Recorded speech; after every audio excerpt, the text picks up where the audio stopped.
मुंबई लोकलमधून प्रवास करत असताना होणारे अपघात रोखण्यासाठी हेच म्हणजे ऑटोमेटेड डोअर क्लोजर लोकलचे दरवाजे आपोआप बंद होण्याची सिस्टीम मांडली जाते आणि यासाठी रेल्वे प्रशासन सध्या कामाला लागलंय।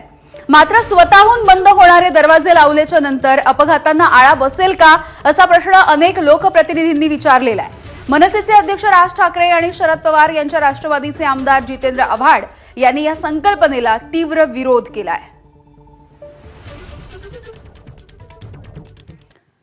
दरम्यान मुंब्राच्या दुर्घटनेच्या नंतर आता लोकलच्या डब्यांचे दरवाजे बंद करण्याच्या संदर्भात चर्चा सुरू होती। यावरती राज ठाकरे आणि जितेंद्र आव्हाड यांनी आणि प्रवासी संघटनेच्या सदस्यांनी संतप्त प्रतिक्रिया दिलेल्या आहेत। पाहूयात। पण ज्या प्रकारचे आपण रेल्वे प्लॅटफॉर्म बघतोय आता, तुम्ही संध्याकाळी तुम्ही मुंबईचा प्लॅटफॉर्म बघून दाखवा, तुम्ही आज शिरून दाखवा मला त्या ट्रेनमध्ये।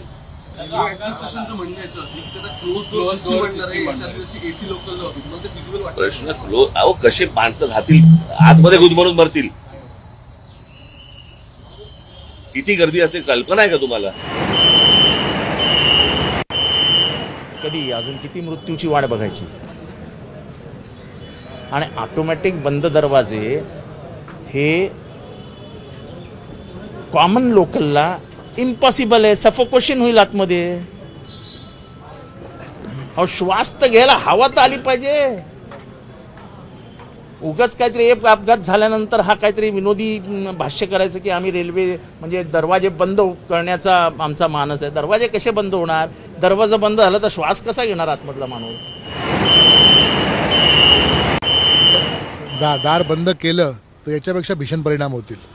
त्याकरता सर्व वातानुकूलित ट्रेन आणून त्यांना कमी दरामध्ये सर्वसामान्यांना रेल्वे प्रवास कसा करता येईल याकरता रेल्वेने विचार केला पाहिजे। एसी लोकल्स आहेत परंतु दर जास्त आहेत, त्यामुळे सामान्य नागरिक तिथे जात नाही। अनेक घोषणा होतात, पत्रकारांसमोर मीडियासमोर घोषणा केल्या जातात, परंतु अनेक गोष्टी तशाच आहेत। आजही स्वच्छतागृह स्वच्छ ठेवता येत नाहीत, तर आपण खूप पुढच्या गोष्टी करतोय। कधीतरी महाराष्ट्र सेनेचं रेल्वे इंजिन हे रेल्वे प्रशासनाला आणून जोडावं लागतं, त्यानंतर जाग येते, उद्या तो प्रकार होणार। मुंब्र्यामधल्या रेल्वेच्या दुर्घटनेच्या नंतर राज ठाकरे यांनी रेल्वे प्रशासनाला चांगलंच धारेवर धरलं। मुंबईला गर्दी ही काही नवीन नाही, मात्र अशा प्रकारे अपघात होतात तरी कसे? रेल्वे मंत्री काय करतात असा संतप्त सवाल सुद्धा राज ठाकरे यांनी विचारला। तर परप्रांतीयांच्या मुंबईमधल्या वाढत्या गर्दीवरून लोंढ्यांवरून राज ठाकरे यांनी पुन्हा एकदा निशाणा साधला। नुसता हा रेल्वे पुरता मध्ये विषय नाहीये। मी त्या दिवशी माझ्या एका मुलाखतीमध्ये पण मी सांगितलं होतं की हा सगळ्या शहरांचा आपल्या विचका झालेला आहे। मी गेले इतके वर्ष जे मी तुम्हाला सांगतोय की बाहेरून येणारे जे लोंढे आहेत आपल्या सगळ्या शहरांवरती आदळणारे, याच्यातनंच ही रेल्वे कोलमडली कशासाठी?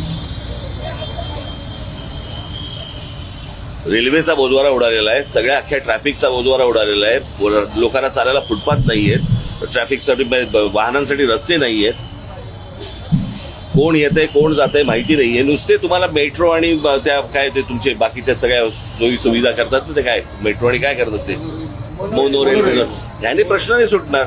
असं मला नाही वाटत एकही दिवस असेल की रेल्वेमध्ये अपघात नाही झालाय, कोणाचा हात नाही गेलाय, कोणाचा पाय नाही गेलाय, कोणी गेलेलंच नाहीये, असं एकही दिवस गेलेलं नाहीये।